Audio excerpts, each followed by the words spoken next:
ഇന്നത്തെ വീഡിയോയിൽ ഷെയർ ചെയ്യുന്നത് നമ്മുടെ ചെടികൾക്ക് കൊടുക്കാവുന്ന വളരെ സ്ട്രോങ് ആയിട്ടുള്ള ഒരു ഫെർട്ടിലൈസറിനെ പറ്റിയിട്ടാണ്. അപ്പോൾ ഇത് നമ്മുടെ വീട്ടിൽ വളരെ എളുപ്പത്തിൽ ഉണ്ടാക്കിയെടുക്കാവുന്നതാണ്. പൂക്കൾ ഉണ്ടാവുന്നതിനുള്ള അനുകൂലമായിട്ടുള്ള മണ്ണിൻ്റെ pH ലെവൽ കറക്റ്റ് ചെയ്യുന്നതിനോടൊപ്പം പൂ കൊഴിച്ചിൽ, കായ കൊഴിച്ചിൽ, മുരടിപ്പ്, കീടബാധ, ഫംഗസ് ബാധ ഇതിനെല്ലാം കൺട്രോൾ ചെയ്യുന്നതിനും ഏറ്റവും കൂടുതൽ ഫോസ്ഫറസും അതുപോലെ നൈട്രജനും അടങ്ങിയിട്ടുള്ള ഒരു വളവും കൂടിയാണിത്. 15 ദിവസത്തിലൊരിക്കൽ നമുക്കിത് തയ്യാറാക്കി നമ്മുടെ ചെടികളിലേക്ക് സ്പ്രേ ചെയ്യാം, മണ്ണിൽ ഒഴിച്ചു കൊടുക്കാം. അപ്പോൾ ഏറ്റവും കൂടുതലും പൂക്കൾ ഉണ്ടാകുന്ന ചെടികളിൽ റോസ, തെറ്റി, ചെമ്പരത്തി, മുല്ല, ജമന്തി ഇങ്ങനെയുള്ള ചെടികളിലെല്ലാം നമുക്കിത് പ്രയോഗിക്കാവുന്നതാണ്. അതുപോലെ നമ്മുടെ പച്ചക്കറികളിൽ ഏറ്റവും കൂടുതലും പച്ചമുളകിൽ നമുക്കിത് പ്രയോഗിച്ച് കഴിഞ്ഞാൽ കൂടുതൽ ഉപകാരപ്പെടും. ഏറ്റവും കൂടുതൽ കുരുടിപ്പും അങ്ങനെയുള്ള രോഗങ്ങൾ കണ്ടുവരുന്നത് നമ്മുടെ വീട്ടിലുണ്ടാകുന്ന പച്ചമുളകിലാണ്. അതുപോലെ തക്കാളി മുതലായ പച്ചക്കറികളിലെല്ലാം തന്നെ ഇത് കായ കൊഴിച്ചിലിനൊക്കെ നമുക്ക് വളരെ നല്ലൊരു പ്രതിവിധിയായിട്ട് ഉപയോഗിക്കാവുന്നതാണ്. അപ്പോൾ നമുക്ക് ആ ഒരു വീഡിയോയിലേക്ക് പോകാം. ഈ ഫ്ലവറിങ് ഹോർമോൺ ഉണ്ടാക്കാനായിട്ട് നമുക്ക് വേണ്ടത് നന്നായിട്ട് പുളിച്ച തൈര്, അതുപോലെ കുറച്ച് മഞ്ഞൾപ്പൊടി, കായം.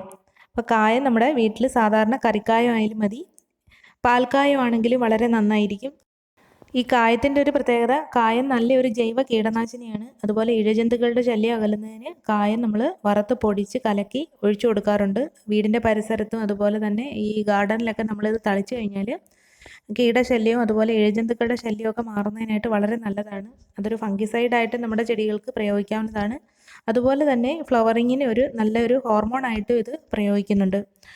അതുപോലെ തന്നെയാണ് മഞ്ഞൾപ്പൊടി. അപ്പോൾ മഞ്ഞൾപ്പൊടിയെ പറ്റിയിട്ട് നമ്മൾ നേരത്തെയും പറഞ്ഞിട്ടുണ്ട്. അത് ചെടികളിൽ ഏറ്റവും നല്ല ഒരു കീടനാശിനിയായിട്ടും അതുപോലെ തന്നെ ചെടികളെ മൊത്തത്തിൽ പ്രതിരോധ ശക്തി കൊടുക്കുന്നതിന് ഉപയോഗിക്കാവുന്നതാണ്. അപ്പം നമ്മൾ ഇത് 3 വസ്തുക്കളും കൂടിയാണ് കലക്കിയെടുക്കുന്നത്.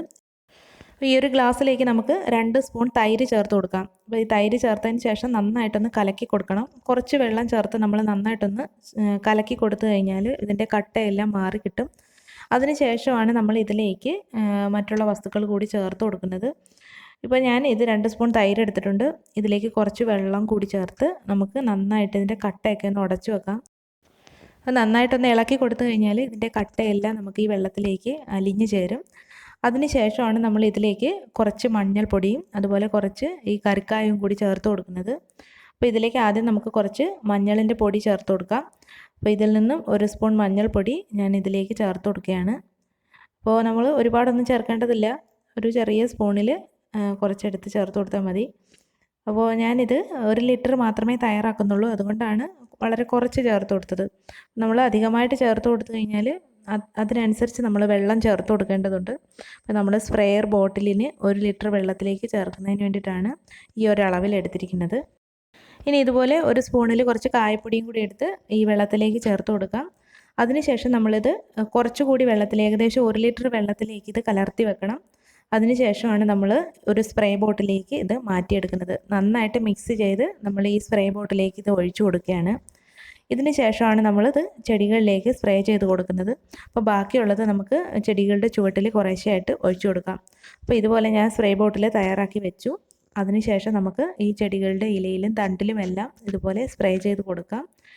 അപ്പോൾ ഏറ്റവും നല്ല ഒരു റിസൾട്ടാണ് നമുക്കിതിൽ നിന്ന് കിട്ടുന്നത്. അപ്പോൾ ഈ ചെടിയുടെ ഇലകളിലൊക്കെ നമ്മൾ സ്പ്രേ ചെയ്ത് കൊടുക്കുന്നത് ഒന്നാമതായിട്ടും ഫംഗസ്, കീടങ്ങൾ ഒക്കെ അടുക്കാതിരിക്കാൻ വേണ്ടിയിട്ട് കൂടിയാണ്. അപ്പോൾ ഇത് നമ്മൾ ഇലയിലും തണ്ടിലുമൊക്കെ പ്രയോഗിക്കുന്നതിനൊപ്പം ഇതിൻ്റെ ചുവട്ടിലും ഒഴിച്ചു കൊടുക്കാവുന്നതാണ്. അപ്പോൾ ഇത് ചുവട്ടിൽ ഒഴിച്ചു കൊടുത്താലുള്ള ഒരു പ്രയോജനം, നമ്മുടെ ഈ മണ്ണ് എപ്പോഴും നമ്മൾ ഒരുപാട് ജൈവവളങ്ങളൊക്കെ ചേർത്തിട്ടുണ്ടെങ്കിൽ pH ലെവൽ കൂടിയ അവസ്ഥയിലായിരിക്കും. അപ്പോൾ എപ്പോഴും കൂടുതൽ പൂക്കൾ ഉണ്ടാവുന്നത് ഒരു ആസിഡിക് അവസ്ഥയിലാണ്. ചെറുതായിട്ട് ഈ മണ്ണ് അസിഡിക് ആയി കഴിഞ്ഞാൽ പെട്ടെന്ന് തന്നെ പൂക്കൾ ഉണ്ടാവുന്നതിനുള്ള ഒരു ചാൻസ് കൂടുകയാണ് ചെയ്യുന്നത്. നമ്മുടെ എല്ലാ ചെടികൾക്കും ഈ ഒരു വളം പ്രയോഗിക്കാവുന്നതാണ്. ഇലയിലും തണ്ടിലും ചുവട്ടിലും എല്ലാം പ്രയോഗിക്കാവുന്നതാണ്. എങ്കിലും കൂടുതലായിട്ടും പ്രയോജനം കിട്ടുന്നത് പൂക്കൾ ഉണ്ടാകുന്ന ചെടികളിലായിരിക്കും. അതുപോലെ കൂടുതൽ പ്രയോജനം നമുക്ക് ലഭിക്കണമെങ്കിൽ മഴ ഇല്ലാത്ത സമയത്തായിരിക്കണം നമ്മളിത് ഉപയോഗിക്കുന്നത്. വേനൽക്കാലത്തൊക്കെയാണ് നമ്മൾ ഇത്തരത്തിൽ വളം പ്രയോഗിക്കുന്നതെങ്കിൽ നമുക്ക് കൂടുതൽ റിസൾട്ട് കിട്ടും. പെട്ടെന്ന് തന്നെ പൂക്കൾ ഉണ്ടാകുന്നത് നമുക്ക് കാണാനായിട്ട് സാധിക്കും. ഈ ലിക്വിഡ് തയ്യാറാക്കി നമ്മുടെ ചെടിയിലും പച്ചക്കറികളിലും എല്ലാം പ്രയോഗിച്ചു കഴിഞ്ഞാൽ വളരെ തീർച്ചയാണ് പൂക്കളുണ്ടാവുന്ന ചെടികളാണെങ്കിൽ ഉറപ്പായിട്ടും പൂക്കളുണ്ടാവും. പച്ചക്കറികളിൽ നിറയെ പൂക്കളുണ്ടാവും.